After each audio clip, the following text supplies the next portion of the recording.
Kapuso aktor, nagtampo dahil hindi daw kasama sa GMA Christmas Station ID. Mukhang hindi lahat ng Kapuso stars ay masaya ngayong panahon ng Pasko dahil may ilang mga aktor daw na nagtampo matapos hindi mapasama sa ginawang GMA Christmas Station ID ngayong taon. Ayon sa ilang mga nakasaksi sa loob ng network, halatang disappointed daw ang aktor nang malaman niyang wala siya sa listahan ng mga artistang tinawagan para sa shoot. Sa dami ng Kapuso talent, may ilan talagang hindi agad nasasama sa final lineup. Pero sa kaso ng aktor na ito, tila may halong tampo at sama ng loob. Taon-taon daw ay kasama siya sa mga highlights ng Christmas ID.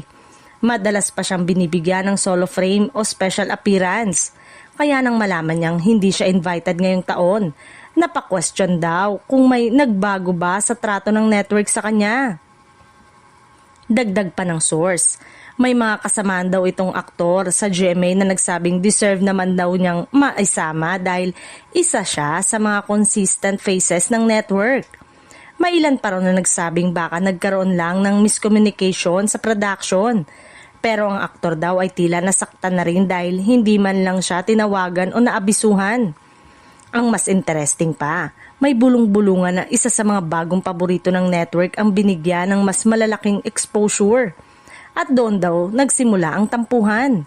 Hindi naman daw siya openly nagalit pero halata sa mga malalapit sa kanya na nagtatampo ng tahimik. Sa ngayon, nananatiling professional pa rin ang aktor at patuloy sa kanyang proyekto pero marami ang umaasang maayos ang isyong ito bago lumabas ang Christmas Station ID.